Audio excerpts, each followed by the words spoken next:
Check case. Check കേസിൽ വാദിയുണ്ട്, പ്രതിയുണ്ട്. Check കൊടുത്തയാൾ ആണ് പ്രതിയായിട്ട് വരുന്നത്.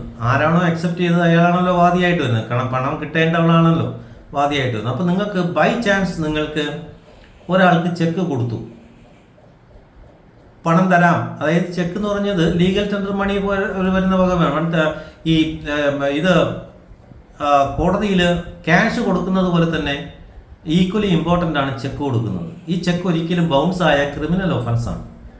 അപ്പോൾ നിങ്ങൾക്ക് ഒരു പാർട്ടിക്ക് കാശ് കൊടുക്കാനുണ്ടായിരുന്നു, ഞാൻ ഫ്യൂച്ചർ ഡേറ്റിൽ 1 മാസം കഴിഞ്ഞ് തന്നുകൊള്ളാം എന്ന് അതിനൊരു ഉറപ്പിന് വേണ്ടി അയാൾക്ക് നിങ്ങൾ ചെക്ക് കൊടുക്കുകയാണ് എന്ന് വിചാരിക്കുക.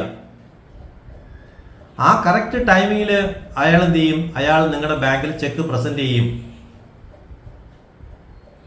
ചെക്ക് പ്രസന്റ് ചെയ്ത് ബാങ്ക് ഡിസോർഡറായിട്ട് ഒരു നോട്ടീസ് ഉണ്ട്, ബാങ്ക് ഡിസോർഡർ നോട്ടീസ് കൊടുക്കും.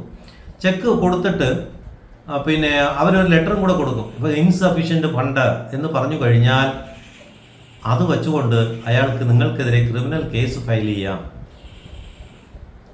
മനസ്സിലാവുന്നുണ്ടോ?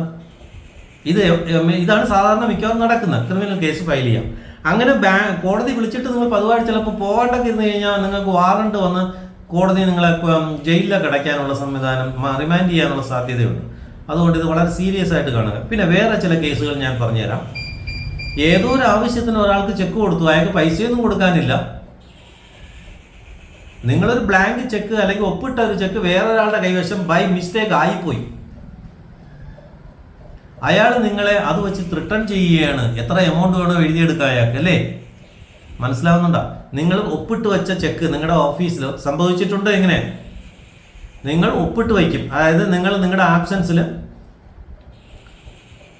പിന്നെ ഇപ്പോഴത് അധികം ഇല്ല, കാരണം ഉടനെ ആവശ്യമുണ്ടെങ്കിൽ നിങ്ങൾ ഗൂഗിൾ പേ ചെയ്ത് കൊടുത്താൽ മതി ഓഫീസ് മാനേജറിന്.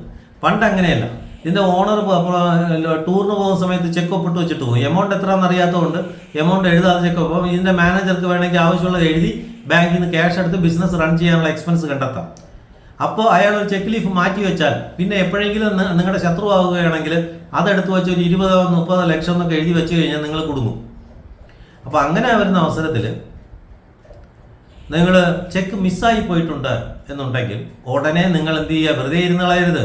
ബാങ്കിന് ഒരു ലെറ്റർ കൊടുക്കണം, എൻ്റെ ചെക്ക് ഇതുപോലെ മിസ്സായിട്ടുണ്ട്.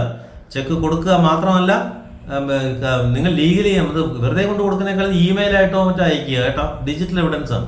കാരണം ബാങ്കുകാർ തന്നെ കൈമലത്തി കളയും, പിന്നെ മറന്നു പോകുന്നതായിരിക്കാം. അപ്പോൾ അങ്ങനെ വരുമ്പോൾ നിങ്ങൾ ബാങ്കിനോട് ഒരു ഡിജിറ്റൽ ഇമെയിലായിട്ട് അയക്കുക, അല്ലെങ്കിൽ വാട്സാപ്പ് ഉണ്ടെങ്കിൽ അതിൽ അയക്കുക. ഡിജിറ്റൽ എവിഡൻസ് വേണം. പിന്നെ നിങ്ങൾ നേരിട്ടാണ് ലെറ്റർ ആയിട്ട് കൊണ്ട് കൊടുക്കുകയാണെങ്കിൽ ഒരു കോപ്പി ഒപ്പിട്ട് വാങ്ങണം. ഒരു കോപ്പി അവർക്ക് കൊടുത്ത് ഒരു കോപ്പി നിങ്ങൾ ഒപ്പിട്ട് വാങ്ങണം. മനസ്സിലാവുന്നുണ്ടോ? അപ്പോൾ അങ്ങനെ ഒപ്പിട്ട് വാങ്ങുമ്പോൾ അത് നിങ്ങൾ ഒഫീഷ്യൽ നിങ്ങളുടെ ഡോക്യുമെൻ്റ് ആയിട്ട് എവിഡൻസ് ആയിട്ട് ഫയലിൽ സൂക്ഷിക്കണം.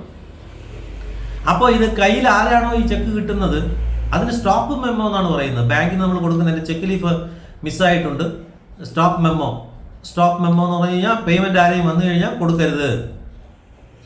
അപ്പോൾ ഏതോ ഒരാൾക്ക് ചെക്ക് കിട്ടി, അയാൾ ഒരു എമൗണ്ട് എഴുതി ബാങ്കിൽ കൊണ്ട് പ്രസൻറ്റ് ചെയ്തു.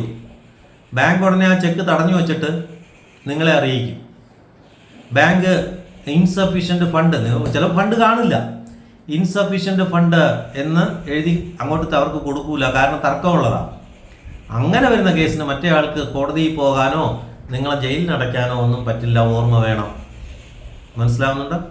അപ്പോൾ ചെക്ക് കളഞ്ഞു പോയിട്ടുണ്ടെങ്കിൽ ചിലരെങ്കിലും എന്ത് ചെയ്യുന്നറിയാമോ? ആ ബാങ്കിൽ നിന്ന് മൊത്തം ക്യാഷ് അങ്ങ് വലിച്ചിട്ട് വേറൊരു ബാങ്കിൽ കൊണ്ടിട്ടേക്കും. എന്താണ്? പൈസ പോവാതിരിക്കാൻ. പക്ഷേ ക്രിമിനൽ കേസ് നിലനിൽക്കും. നിങ്ങൾ കോടതിയെ കൺവിൻസ് ചെയ്യേണ്ടി വരും. ഇതെല്ലാം ചിലപ്പോൾ അത് കോടതിക്ക് മനസ്സിലായെങ്കിൽ നിങ്ങൾ ജയിലിലാവും, അല്ലെങ്കിൽ നിങ്ങളുടെ പ്രോപ്പർട്ടി അറ്റാച്ച് ആവും. അതുകൊണ്ട് ഇമാതിരി കാര്യങ്ങൾ നിങ്ങൾ എന്ത് ചെയ്യുക? വളരെ ശ്രദ്ധാപൂർവ്വം സൂക്ഷിച്ച് ചെയ്യുക.